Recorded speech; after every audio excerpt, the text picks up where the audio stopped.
बिस्मिल्लाहिर्रहमानिर्रहीम। अस्सलाम वालेकुम। पिछली वीडियो में हमने पढ़ा था reduce each of the following matrices to canonical form. ठीक है, हमने कैनोनिकल फॉर्म के बारे में पढ़ा था पिछली वीडियो में, उसकी एक एग्जांपल भी की थी। उसी एग्जांपल को फॉलो करते हुए हम ये क्वेश्चन नंबर 9 करेंगे। इसके सारे पार्ट यानी कि पार्ट नंबर 1, 2, 3 और 4 ये सारे पार्ट हम उसी एग्जांपल को फॉलो करते हुए सॉल्व करेंगे। अगर आपने ये वो वीडियो नहीं देखी तो आप वो लाजमी देखें, डिस्क्रिप्शन में आपको उसका लिंक मिल जाएगा। तो सबसे पहला पार्ट इसका क्या करते हैं, तो पहले फिर देख लेते हैं। हमने इसको कैनोनिकल फॉर्म में कन्वर्ट करना है, साथ में हमने नॉन सिंगुलर मैट्रिसेस पी और क्यू दोनों फाइंड करने हैं। पी और क्यू फाइंड करने का तरीका यह है कि हमारे पास सबसे पहले हम इधर लिखते हैं सॉल्यूशन और हम इधर दरमियान में लिखते हैं ये जो गिवन मैट्रिक्स है वो लिखते हैं। ठीक है, 2x2 का मैट्रिक्स है तो लिख देते हैं 2 1 2 1 और 1 और 2। तो अब देखेंगे ये किस आर्डर का, 2x2 का है। तो जो इस तरफ रोज़ लिखी हैं उसी आर्डर का हम इधर आइडेंटिटी मैट्रिक्स लिखेंगे। क्योंकि 2 रोज़ हैं तो 2x2 का हम आइडेंटिटी मैट्रिक्स इस तरफ लिख देंगे, यानी कि I2 है ये हमारे पास मैट्रिक्स A है। और इधर कौन सा मैट्रिक्स लिखेंगे, इधर भी आइडेंटिटी मैट्रिक्स लिखेंगे, लेकिन कौन सा, इधर कॉलम की तादाद देखेंगे, कॉलम की तादाद 2 है तो 2x2 का ही हम इधर भी आइडेंटिटी मैट्रिक्स लिख देंगे। इसको I2 का हम नाम दे देते हैं। अब हमारा टारगेट क्या है, हमने इस मैट्रिक्स A को हमने नॉर्मल फॉर्म में कन्वर्ट करना है या कैनोनिकल फॉर्म में कन्वर्ट करना है। तो इसको कन्वर्ट करने का तरीका मैंने पिछली वीडियो में बताया था कि आप इस पे कॉलम ऑपरेशन भी लगाएंगे और रोज़ ऑपरेशन भी लगाएंगे। जो ऑपरेशन इस पे लगाएंगे वही इन दोनों पे लगाएंगे। फॉर एग्जांपल अगर इस पे रोज़ ऑपरेशन लगाने हैं तो वही रोज़ ऑपरेशन इस पे भी लगाने हैं, लेकिन इस पे रो ऑपरेशन नहीं लगाएंगे क्योंकि हमने ये कॉलम्स को देख के लिखा है। और जब हम इस पे कॉलम ऑपरेशन लगाएंगे A के ऊपर तो कॉलम ऑपरेशन इस पे भी लगाएंगे और इस पे इसको एज इट इज़ लिख देंगे। तो सबसे पहले हमने यहाँ पे 1 बनाना है। 1 बनाने के लिए हम इस रो को और इस रो को इंटरचेंज कर देंगे। तो हम लिखेंगे by R1 interchanging R2, R1 और R2 को आपस में इंटरचेंज करेंगे। तो मैंने आपको बताया ये कौन सा ऑपरेशन लगाया, ये रो ऑपरेशन लगाया। जब रो ऑपरेशन लगाया तो सिर्फ पहला मैट्रिक्स और दूसरा मैट्रिक्स यानी कि पहले 2 पे हम ये ऑपरेशन लगाएंगे। जो तीसरा मैट्रिक्स है उसको एज इट इज़ लिख देंगे 1 0 0 1, उसको ऐसे लिख देंगे। इस पे रो ऑपरेशन लगाया, 2 1 को दूसरे नंबर पे ले गए हैं, 1 2 को पहले नंबर पे ले गए हैं, 1 2 और 2 1। सिमिलरली 1 0 को नीचे ले आए हैं, 0 1 को ऊपर ले गए हैं। अब यहाँ पे 1 बन गया, ठीक हो गया। अब रो ऑपरेशन लगा के हमने यहाँ पर 0 बनाना है, कॉलम ऑपरेशन लगा के यहाँ पर 0 बनाना है। तो हम पहले रो ऑपरेशन लगा लेते हैं बाई R2 माइनस 2 R1। यहाँ पर 0 बनाना है तो 2 माइनस 2 R1 करना पड़ेगा ना। तो यहाँ पर भी हम रो ऑपरेशन लगाएंगे, इस मैट्रिक्स पे भी, इस पे भी रो ऑपरेशन लगाएंगे और इसको जैसा है ये ऐसे ही लिख देंगे 1 0 0 1। ठीक हो गया। तो अब इस पे रो ऑपरेशन लगाते हैं तो यहाँ पर 1 2 और ये 0 1 0 1 को हम इसमें लिखते हैं 1, R2 की जगह 1 लिखते हैं, 1 माइनस 2 इंटू R1 की जगह 2 लिखते हैं, 1 minus 4 is equal to minus 3। तो यहाँ पर क्या आएगा -3। सिमिलरली यही ऑपरेशन लगाएंगे इस मैट्रिक्स पे। तो पहला जो रो है उसको ऐसे ही रहने देंगे, 1 माइनस 2 R1 यानी वो तो 1 ही रहेगा, 1 माइनस 0 0 1। तो R2 माइनस 2 R1, R2 की जगह 0 लिखेंगे, 0 माइनस 2 इंटू R1 की जगह 1 लिखेंगे। तो इसका आंसर क्या आएगा -2, यहाँ पर -2 लिख देंगे। अब क्या करना है, अब क्या टारगेट है, अब हमने 1 के नीचे 0 बनाया, 1 के राइट साइड पे भी 0 बनाना है। राइट साइड पे 0 बनाने के लिए हम कौन सा ऑपरेशन लगाएंगे, हम कॉलम ऑपरेशन लगाएंगे। हम लिखेंगे by C2 minus 2 C1, C2 minus 2 C1, तभी तो इधर 0 बनेगा ना।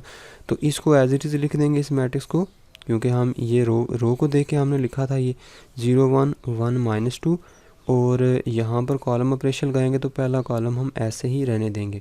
2 माइनस 1 करेंगे तो ये 2 माइनस 2 करेंगे तो 0 हो जाएगा, -3 -2 C1 -2 इंटू C1 तो 0 है तो ये -3 ही रहेगा। तो इस पे हमने कॉलम ऑपरेशन लगाया तो इस पे भी कॉलम ऑपरेशन ही लगाएंगे। किस तरह इस पे लगाएंगे, देखो पहला कॉलम ऐसे ही लिख दो 1 0 और दूसरा पे आप लिखना है कि 0 माइनस 2 C1, 0 माइनस 2 इंटू 1। ठीक है, -2 आएगा इधर, यहाँ पर 1 माइनस 0 करेंगे तो 1 ही बचेगा। अब क्या टारगेट रह गया, अब टारगेट ये रह गया कि आपने इस पे यहाँ पर 1 बनाना है। यहाँ पर 1 बनाने के लिए हम इस रो को डिवाइड कर देंगे -1/3 से, ठीक है। -1/3 से इसको डिवाइड कर देंगे तो हम लिखेंगे बाई -1/3 से इसको मल्टीप्लाई कर देते हैं, ठीक है, R2 के साथ। R2 को हम -1/3 से मल्टीप्लाई कर देते हैं, या दूसरे अल्फाज में -3 से डिवाइड कर देते हैं। तो क्योंकि ये रो ऑपरेशन है तो हम पहले 2 पे अब यही ऑपरेशन लगाएंगे, और जो तीसरा मैट्रिक्स है उसको हम एज इट इज़ लिख देंगे 1 -2 0 और 1, ठीक है। तो इसको इस तरह बंद कर देंगे। इस पे ऑपरेशन लगाएं तो पहली रो को ऐसे ही रहने देंगे 0 1, दूसरी रो को किससे डिवाइड किया है -3 से, तो ये हो जाएगा -1/3, ये हो जाएगा 2/3, माइनस माइनस कट जाएगा, 1 0 ऐसे ही रहेगा, 0 भी ख़त्म, तो -3/-3 करेंगे तो इधर 1 बन जाएगा। अब मैंने आपको बताया था जो भी इधर मैट्रिक्स बनेगा वो नॉर्मल फॉर्म में चला जाएगा। तो नॉर्मल फॉर्म में मैंने आपको बताया था वो किस तरह की होती हैं, 4 तरह की नॉर्मल फॉर्म या कैनोनिकल फॉर्म होती हैं। या तो सारे आइडेंटिटी शक्ल बन जाएगी 1 0 0 1, ठीक है, या इस तरह की शक्ल बन जाएगी, यानी कि ये I2 है, ठीक है, जो अभी हमारे पास बनी है। या इस तरह की शक्ल बनेगी कि इधर तो बन जाएगा 1 0 0 1, ठीक है, तो इधर एक रो बन सकती है, ये कॉलम बन सकता है 0 1 से ज़्यादा भी बन सकता है, तो ये इस शक्ल का होगा। नीचे कोई रो 0 0 बन जाती है तो ये इस शक्ल का होगा। अगर इस तरफ भी 0 0 बनती है, इस तरफ भी, और ऊपर छोटा सा कोई मैट्रिक्स बन जाता है आइडेंटिटी मैट्रिक्स, तो फिर वो इस शक्ल की नॉर्मल फॉर्म होती है। लेकिन हमारे केस में कौन सी शक्ल की बनी है, IR, ये वाली नॉर्मल फॉर्म बनी है। तो इसका मतलब है A नॉर्मल फॉर्म में कन्वर्ट हो चुका है, ये A नॉर्मल फॉर्म में कन्वर्ट हो चुका है। तो normal form is equal to normal form of A लिख दें इज़ इक्वल टू दिस, ये की नॉर्मल फॉर्म है। या इसको इस तरह भी लिख सकते हैं I2, इसके अंदर I2 आप इसके बना के लिख देंगे। उसके बाद हमने कौन से नॉन सिंगुलर मैट्रिक्स फाइंड करने थे, एक P वाला मैट्रिक्स फाइंड करना था, एक Q वाला। तो जो लेफ़्ट साइड पे है उसको P का नाम दे दें, हेयर हम लिखेंगे here P is equal to this matrix and Q is equal to this matrix. तो आप इसकी वेरिफिकेशन भी कर सकते हैं कि क्या ये आंसर हमारा ठीक भी आया है कि नहीं। तो वेरिफिकेशन करने के लिए आप इस तरह करेंगे, इस तरह लिखेंगे वेरिफिकेशन, ठीक है। वेरिफिकेशन ना भी करें कोई मसला नहीं है, लेकिन अगर कर दें तो ज़्यादा बेहतर है। वेरिफिकेशन कैसे करनी है, आपने लिखना है PAQ अगर फाइंड करेंगे तो ये आंसर आना चाहिए, ये नॉर्मल फॉर्म वाला आंसर आना चाहिए। P ये वाला है तो इसमें ये लिखते हैं 0 1 -1/3 और 2/3। सिमिलरली A क्या है, A हमारे पास जो मैट्रिक्स था वो उठा के लिखेंगे, इसको नहीं लिखेंगे बल्कि इसको लिखेंगे 2 1 1 2, ठीक है। A वाला मैट्रिक्स हमारे पास ये था 2 1 और 1 2, यही मैट्रिक्स दरमियान में लिखेंगे। और Q वाला ये वाला मैट्रिक्स लिखेंगे 1 -2 0 और 1, इन दोनों को मल्टीप्लाई करेंगे।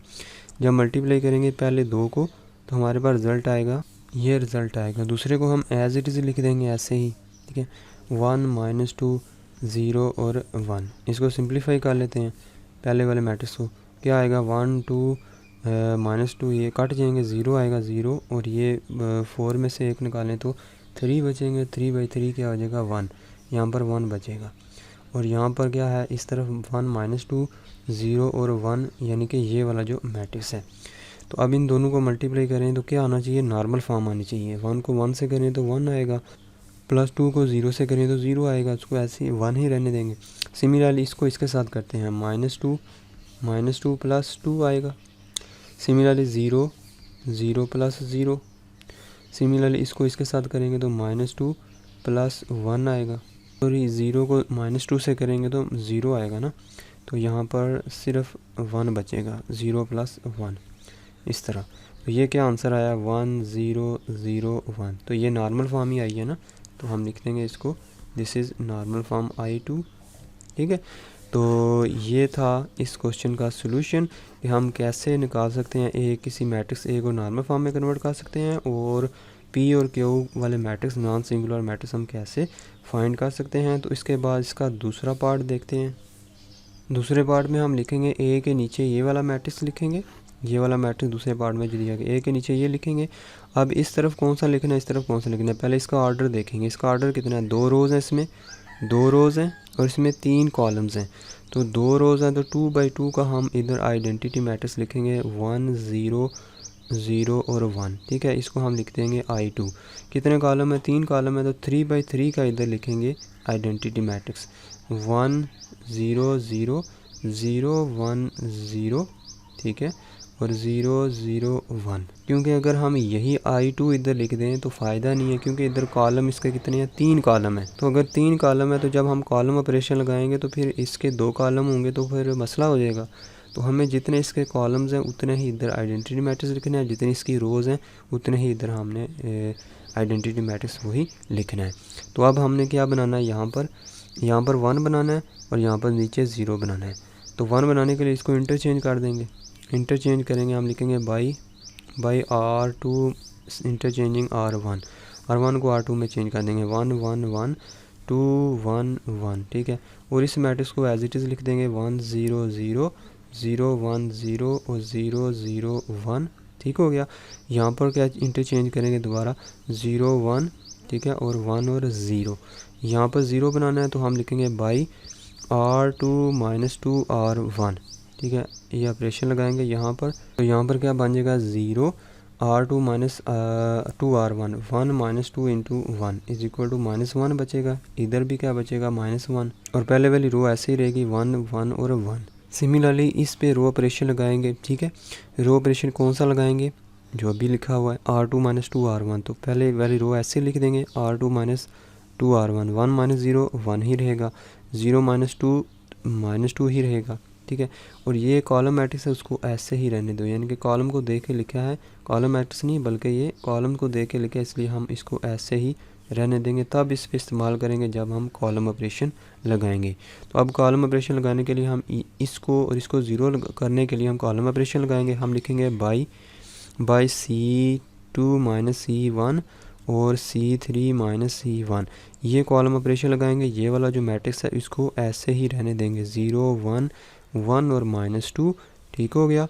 यहाँ पर बन गया 1, पहला कॉलम ऐसे ही रहने दो, यहाँ पर 0, यहाँ पर भी 0 बन गया। -1 -0 करेंगे तो -1 ही रहेगा, -1 -0 -1 ही रहेगा। अब इस पे भी कॉलम ऑपरेशन लगाएंगे, ठीक है। कैसे लगाएंगे? देखो, C2 - C1, पहला कॉलम ऐसे ही रहने दो, 0 - 1 -1 1 -0 1 0 - 0 0, ये इधर भी -1 आएगा, 0 - 1 -1 0 - 0 0 1 - 0 1। तो ये इस पे ऑपरेशन लगाएंगे तो ये चीज़ बन जाएगी।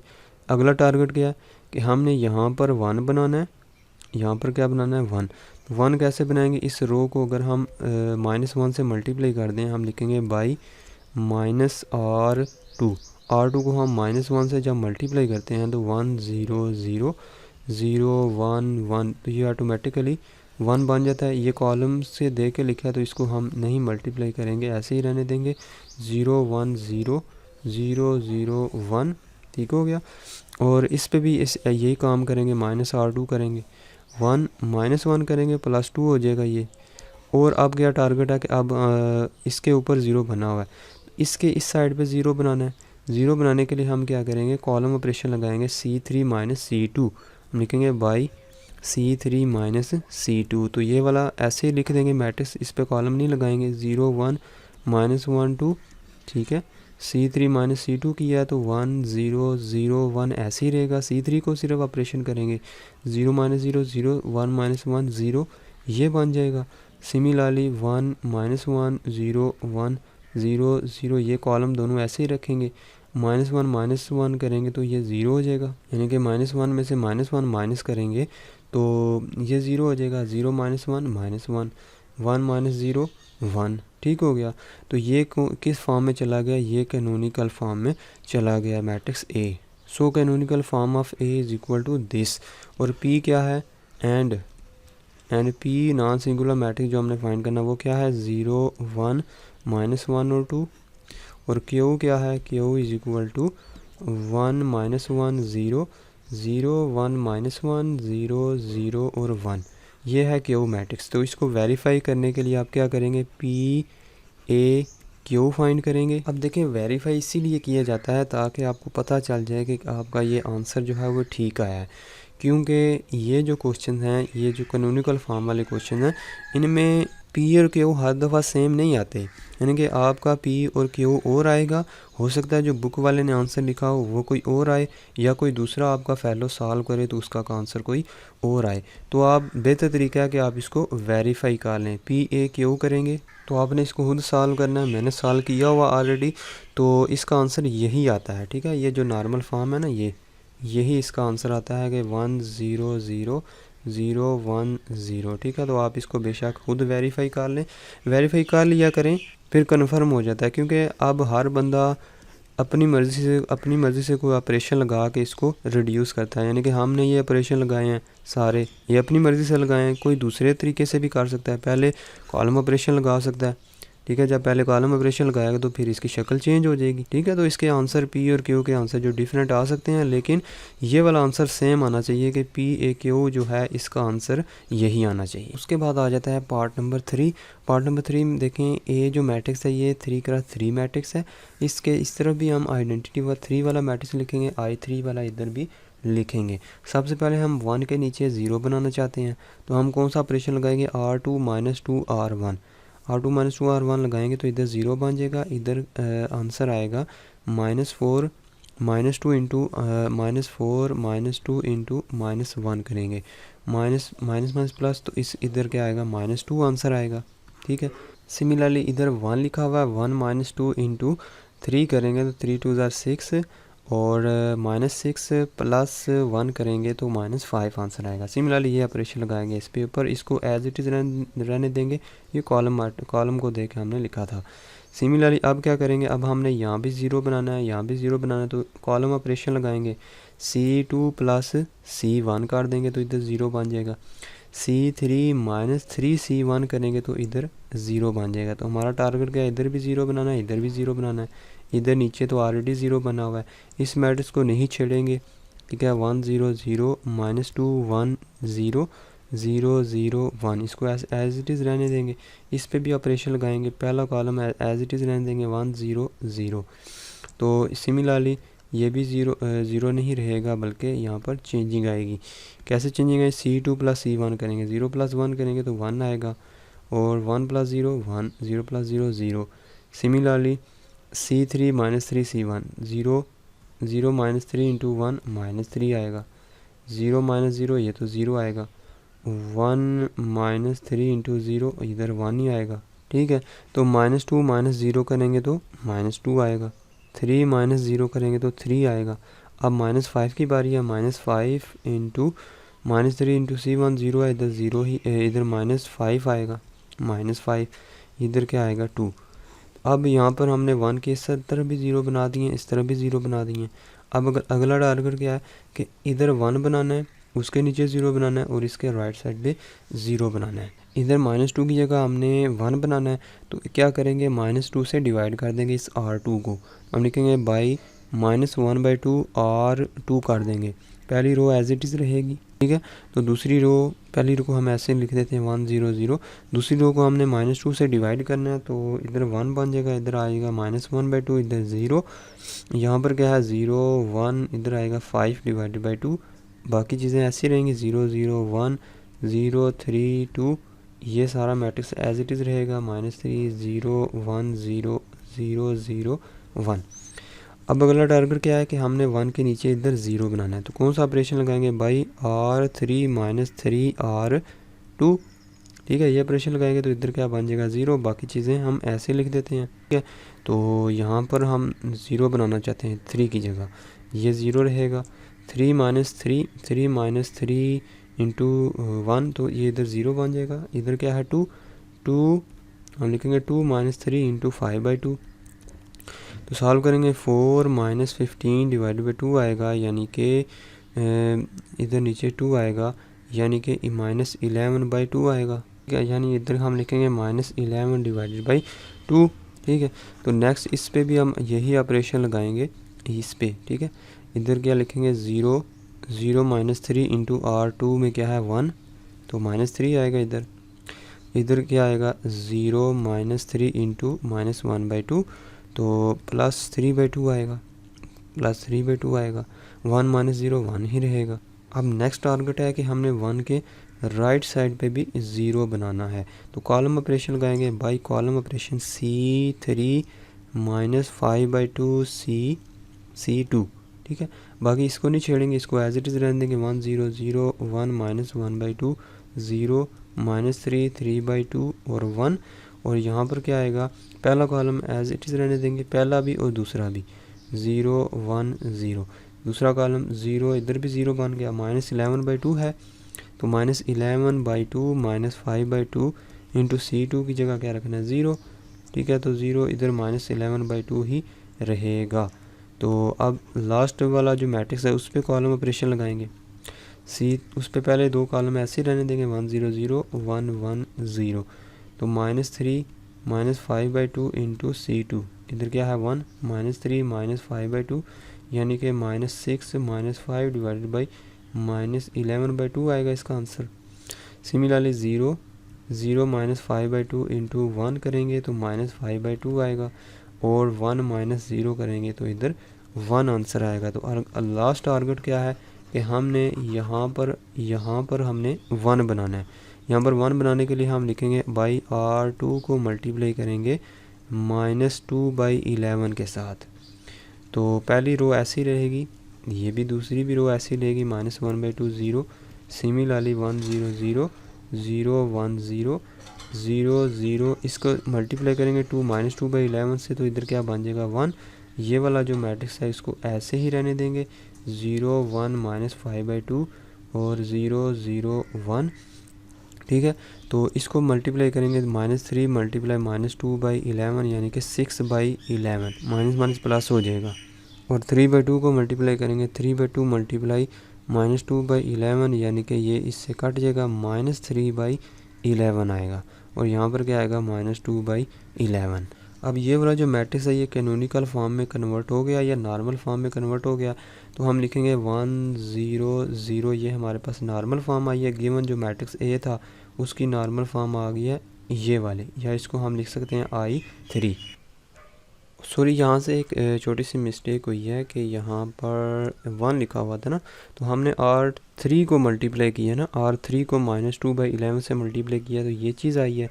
इसको तो हमने नहीं छेड़ा, इधर तो 1 ही रहेगा, ठीक है। तो इसकी जगह 0 नहीं आएगा बल्कि 1 ही रहेगा, ठीक हो गया। तो ये आप क्वेश्चन ठीक हो गया। ये वाला P है और ये क्या है Q बन गया है। तो आपने वेरीफाई करना है PAQ, इसकी जगह A रख के चेक करना है, ये आंसर आना चाहिए। फॉर एग्ज़ाम्पल ये P है, ये Q है, ठीक है। PAQ करेंगे तो बिल्कुल यही आंसर आएगा। मैंने चेक कर लिया है, तो आप भी चेक कर लें, ठीक है, कंफर्म कर लें, वेरिफिकेशन कर लें ताकि आपको क्लियर हो जाए।